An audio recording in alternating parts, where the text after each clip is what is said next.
Hello and welcome to this edition of Bayou Time. I'm your host, Keith Whiteside, licensed clinical social worker with Terrebonne Home Care. Very glad you are joining us. And we are always glad to get updates about how we need to keep ourselves and each other safe here during this very hot summer time. Welcome back to the program. Trooper Ross Brennan with Louisiana State Police Troop C, Public Information Officer. Troop, we appreciate you being here. Oh, always glad. And I appreciate you bringing somebody from the medical field that can help us understand some of these things. We welcome Kaylee Gisclair to the program. Kelly, thanks for being here. Hi, thanks for having me. Absolutely. RN, community educator, nurse educator with Terrebonne General Health System. Very glad that you're joining us. Very often it's kind of the guys up here, so we're always glad to have somebody make the set look much better. So one of the things that's really important, Trooper, we just been talking about this over the course of the summer, is just how to be safer with some of these issues with hot cars and kids. Yeah, well, I mean, I think everybody realizes that temperatures are hot now. Oh, I mean, yeah. just walking outside, you start sweating. Whew. But what the problem is, and you wouldn't think it would happen a lot, but people unintentionally leave their child inside of a vehicle. And there's many different aspects, and we're going to talk about that, why those things happen. But just on, this year, we're already at 7 hot car deaths across the nation. On average, it's about 38 per year. And that's children under the age of 15.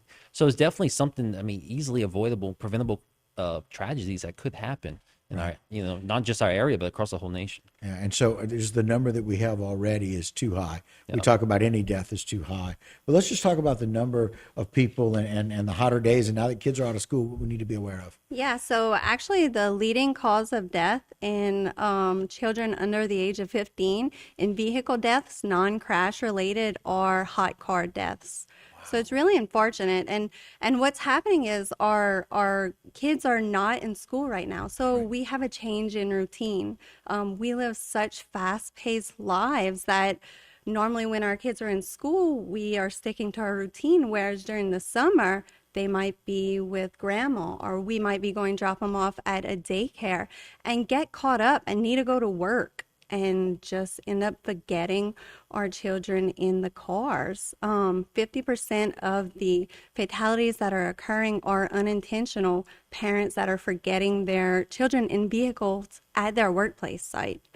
Wow. Yeah. So instead of going to where they need to be dropped off, they're forgetting. And it's really interesting. There can be some simple reminders. I've got a reminder on my phone every day of something to be thankful for. Yes. 5 things to be thankful for every day, goes off at the same time. We can set alarms to remind us because we're busy. Yeah. Right? It's true. Yeah, I mean, look, from Louisiana, we do have a law in place that it prohibits somebody from leaving a child inside of a vehicle unattended, right?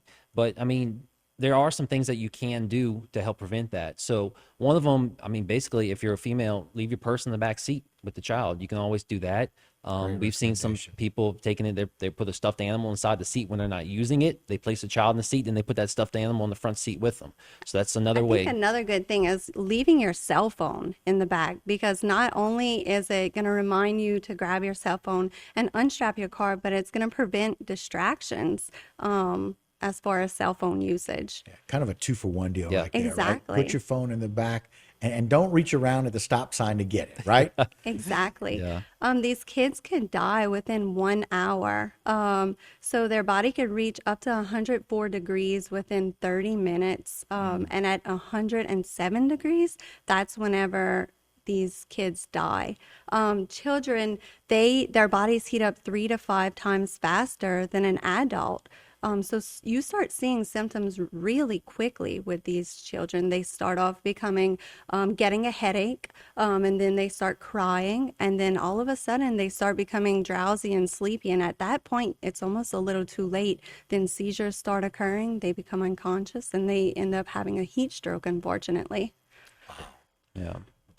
It's a challenge, certainly. And so within an hour, temperature can get up to 113 degrees in a car. Up to that high. Yeah. Wow. We know, somebody who's running the fever, anything above 100 that causes panic, will, leaving somebody in the vehicle, that it does not take long to reach that temperature, right? I mean, we're talking about kids, but also think about pets as well. I wanted to throw that too in there. Right. I mean, if you wouldn't want to be in that vehicle at that temperature, pets shouldn't be also, right? So even if it's just a little quick run into the store, run out, temperatures can still rise. Even on a cloudy day, some people think too that just because there's overcast, it won't get that hot. But cars are like an oven. All that metal will basically absorb, all that metal absorbs the heat, and it can warm up the car.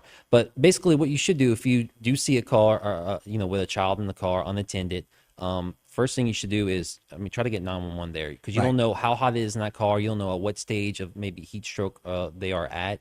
You don't know what type of medical service they would be needing. If they are responsive, try to go find the parent or guardian. If it's at a place of work, maybe they can page them or buzz them or something that you can do. If they're not responsive, basically you got to try to get them out that car. There's really no more time you can waste. So do what you have to do, call 911, but try to get that child out of that vehicle. That way the first responders, whenever they get there, they can provide first medical aid and try to hopefully, reverse the situation that's happening.